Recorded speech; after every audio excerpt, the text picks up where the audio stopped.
দিনের ভিতরে মহিলা শ্রমিকের চাকরি হয়, কিন্তু পুরুষদের চাকরি হয় না। তবে পুরুষের কাজ করে না, এটা যে পুরুষের কাজ করে না, আমরা পুরুষের কাজ নির্ণয় করবো আমাদের চাকরি করতে না। কিন্তু আমি অবস্থায় এখানে জনের পক্ষ থেকে প্রত্যেকটা বেদান্ত কর্মীকে চাকরি ব্যবস্থা করতে হবে। আমাদের মহিলারা সরকার সরকার চাকরি করবে, তাদেরকে কোনো হবে না। আমাদের ঘর থেকে তাদেরকে চাকরির ব্যবস্থা করতে হবে। আমরা দেখতে পাই আর দেশের যে গরম, এই গরমের ভিতরে আমাদের বিভিন্ন সংগঠন পানি পড়ছে, কিন্তু আমাদের সরকার কোনো রকমের উদ্যোগ দিচ্ছে না। রাজনীতি চলছে না।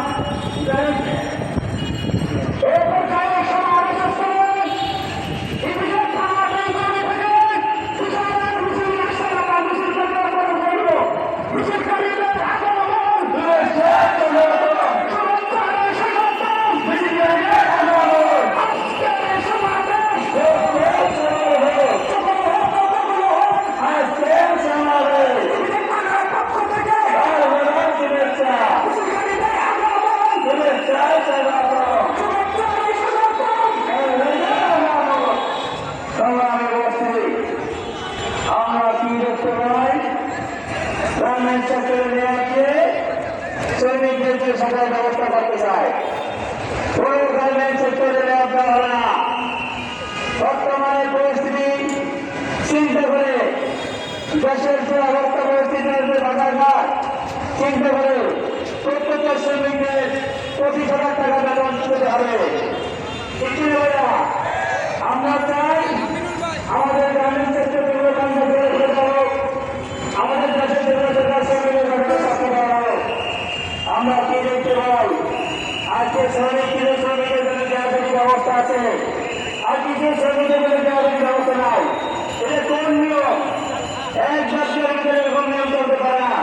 প্রত্যেকটা শ্রমিকের দেওয়ার দিতে হবে, তাদেরকে রেশনের ব্যবস্থা করতে হবে। আমি কি দেখতে পাই আমরা যে আজকে শ্রমিকরা নির্যাতন, তাদের পাশে সকলকে দাঁড়াতে হবে, শ্রমিকের টাকা খরচে দেওয়া সম্মান হবে। আমরা কি দেখতে পাই, আজকে আমাদের রাস্তাঘাটে যে শ্রমিকরা, রিক্সা চালক, বাসের ড্রাইভার, বিভিন্ন সেক্টর শ্রমিকরা, তারা বিভিন্ন মানুষদেরকে ইনভেস্ট করে যায়, তারা ঘরে ইনভেস্ট করে কি কারণে দাঁড়াবে? এটা অবশ্যই তাদের পরিস্থিতি মানবিক মর্যাদা সাম্য এবং ন্যায় প্রতিষ্ঠা থাকবে, সেটার ভিতরে গরম থাকবে। এই জন্য আমরা চাই প্রত্যেকটা মানুষের ন্যায় প্রতিষ্ঠা করার জন্য ইসলামী শ্রমিক আন্দোলন, ইসলামী আন্দোলনকে ক্ষমতা এনে আগামী দিনে এই তাদের ন্যায্য অধিকার যারা তৈরি হয়, এটা আমরা আশা রাখতে করি। বাংলাদেশের পরিস্থিতি আপনাদেরকে আমরা মালিক শ্রমিক ভাই ভাই, আমরা কোনো মালিকের সাথে সংঘর্ষ হতে চাই না। যদি শ্রমিকের গড়া ঠিক মতো বুঝিয়ে দেন, শ্রমিকের গ্রাম সুন্দরভাবে বুঝিয়ে দেন, আপনাদের সাথে আমাদের সুসংবাদ সবসময় থাকবে। আমরা কোনো সময় চাই না কোনো মালিক তত্ত্বের সাথে আমাদের সংঘর্ষ। আমরা মালিককে সবসময় ভাই মনে করি। আমাদের যদি আপনার ছোট ভাই মনে করেন, বোন মনে করেন, দেখা যায় আমাদের উত্তর আরো বাড়বে। আপনারা কোনো সময় ক্ষতিগ্রস্ত হবেন না। আমরা তো আপনাদের উত্তর আমাদের ন্যায্য মনে বুঝিয়ে দেন।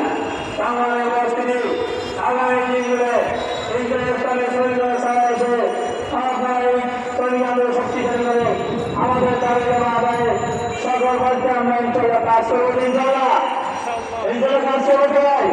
আমরা প্রত্যেকে শ্রমিক আন্দোলন সাহায্য করে রাখবো। এই সাহায্য আমরা নিয়ে আল্লাহ ক্ষমতা আছে, শ্রমিকের প্রত্যেকটা অধিকার ইনশাল্লাহ আমরা ফিরে দেবো। ইনশাআল্লাহ।